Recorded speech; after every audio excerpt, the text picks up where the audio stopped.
આજે આપણે ઇડલી બનાવીશું। તો આ છે ઇડલીનો લોટ। એમાં 3 વાટકી ચોખા અને 1 વાટકી અડદની દાળ લીધી છે। એને ઘરે જ દળીને તૈયાર કરેલો છે લોટ। તો આપણે પહેલાં એમાં પાણી નાખીને ખીરું બનાવી દઈશું। થોડું થોડું પાણી લઈને આપણે મિક્સ કરીશું। એકદમ પાણી નાખીશું તો ઢીલું થઈ જશે, એટલે આપણે થોડું થોડું પાણી લઈને ખીરું બનાવીશું।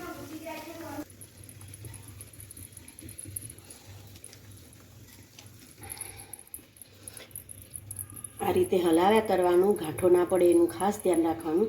ગાંઠો પડે તો આવી રીતે આમ હાથમાં લઈ અને આમ દબાવી દેવાનું, એટલે ગાંઠ છૂટી જશે। બસ આ રીતે ખીરું તૈયાર કરવાનું છે। હવે એને 7 કલાક રેસ્ટ આપીશું। 7 કલાક થઈ ગયા છે। હવે એને મિક્સ કરી દઈશું। ખીરું જાડું છે તો આપણે થોડું પાણી નાખીશું। મારે હાલે જોઈએ એટલું જ ખીરું લઉં છું, હું બધું નથી વાપરતી।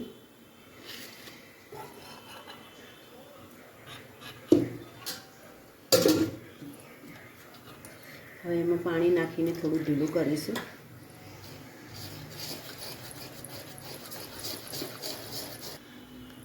બસ આટલું ઢીલું રાખવાનું આપણે।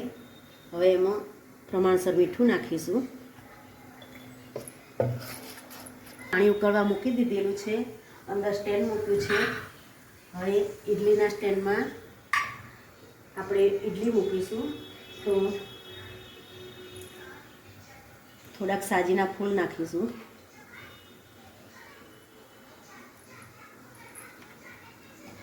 અને સતત હલાવીશું।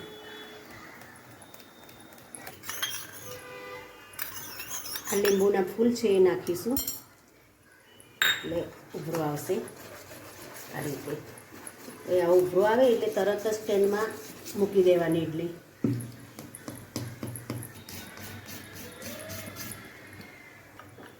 આ રીતે તેલવાળી ઇડલી સ્ટેન્ડ કરી દઈશું આપણે બધા, અને ઇડલીના સ્ટેન્ડમાં હવે ભરી દઈશું।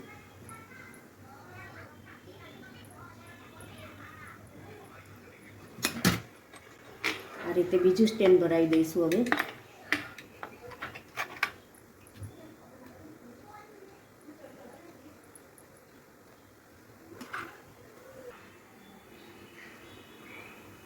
પાણી ગરમ કરવા મૂકેલું જ છે પહેલેથી। એમાં હવે 10 મિનિટ સુધી બફાવા મૂકીશું, ઢાંકી દઈશું અને 10 મિનિટ રાખીશું।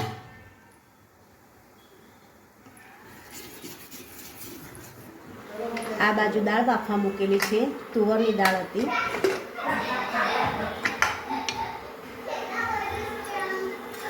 દાળ બફાઈ ગઈ છે, હવે એને રસ કરી દઈશું।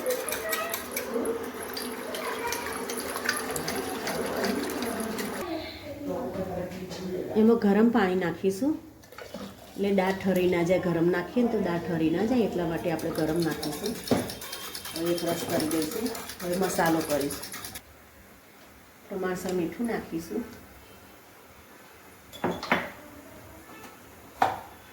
લાલ મરચું નાખીશું, હળદર નાખીશું, ધાણા જીરું નાખીશું।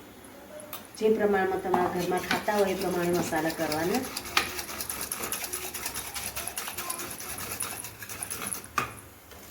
અંદર બાફેલા બટેકા નાખીશું। તમારે જે બીજી સબ્જી નાખવી હોય તો નખાય, સરગવો નખાય, કારેલું નખાય, દૂધી નખાય, જે નાખવું હોય એ બાફતી વખત નાખી દેવાનું હોય છે। આ બટેકું બાફેલું જ છે, બાફેલું બટેકું નાખ્યું। હવે ઉકળવા દઈશું। વઘાર માટે તેલ મૂકેલું છે, હવે દાળ વઘારી દઈશું આપણે। રાઈ તતડે એટલે જીરું નાખીશું, હિંગ નાખીશું, આ મેથી પાવડર છે, મેથી પાવડર નાખીશું, લાલ મરચું નાખીશું, ટામેટાં નાખીશું, અંદર ઝીણી સમારેલી ડુંગળી છે, લીલો ડુંગળો છે એ બી નાખી દઈશું। આદું મરચાં લસણ વાટેલા છે।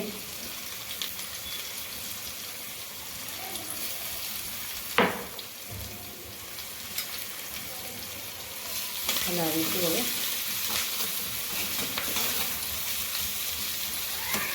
આની અંદર બીજો મસાલો કરીશું. થોડું મરચું નાખીશું, હળદર, ધાણા જીરું. આ એક્સ્ટ્રા મસાલો નાખવાથી કલર સારો પકડાય છે.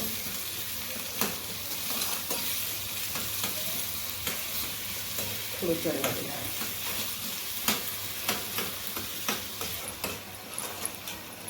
ડુંગળી, ટામેટાં, લસણ, મરચાં બધું જ ચડી ગયું છે. હવે એને દાળમાં એડ કરી દઈશું આપણે.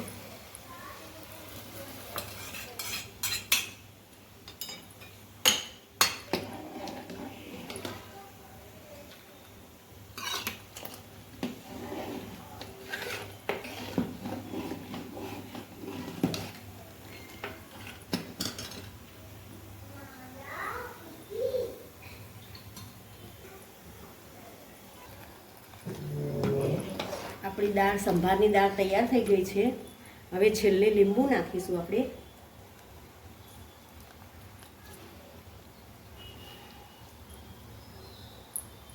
ગરમ મસાલો નાખીશું.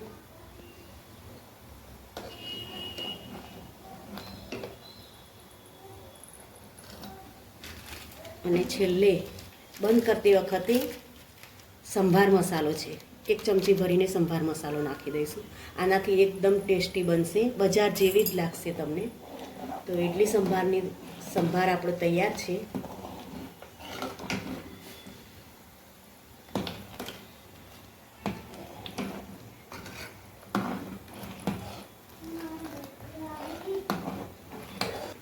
હવે આપણે 10 થી 12 મિનિટ થઈ ગઈ છે, તો આપણે જોઈશું ઇડલી થઈ છે કે નહીં.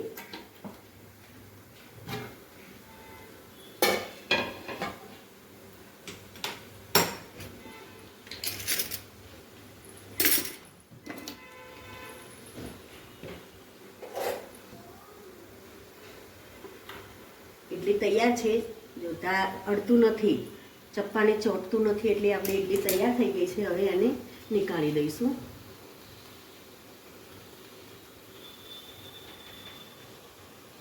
હવે થોડી ઠંડી પડે પછી એને સ્ટેન્ડમાંથી નીકાળીશું બહાર.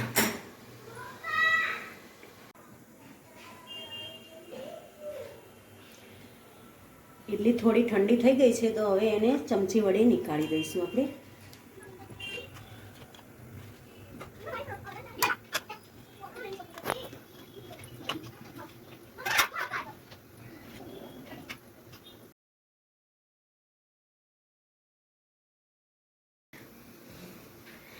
આપણી ઇડલી તૈયાર થઈ ગઈ છે.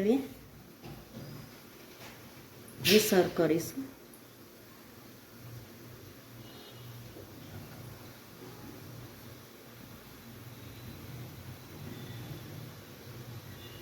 આ લીલું ટોપરું છે, એને નીકાળી અને જે નીચેની બ્રાઉન કલરની કાળી છાલ આવે છે એને કાઢી અને સમારીશું અને ચટણી બનાવીશું.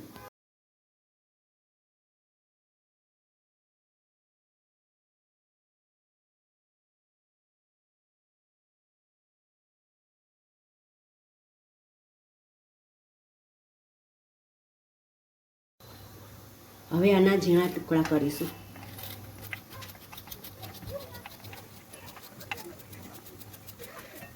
અત્યારે ટોપરું ક્રશ કરીશું.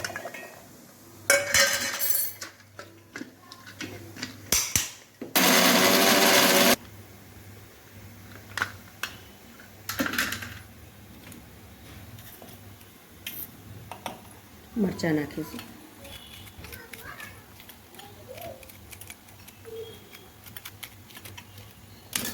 ધાણા,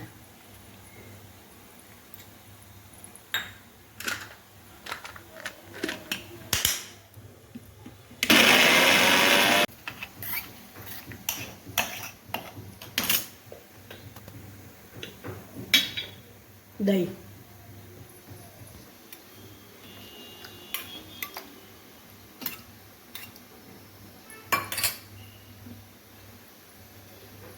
પ્રમાણસર મીઠું નાખીશું.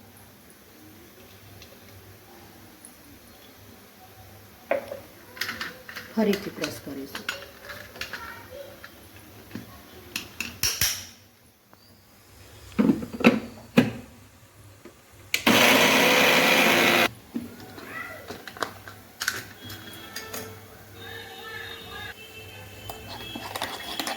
આપણી ટોપરાની ચટણી તૈયાર છે.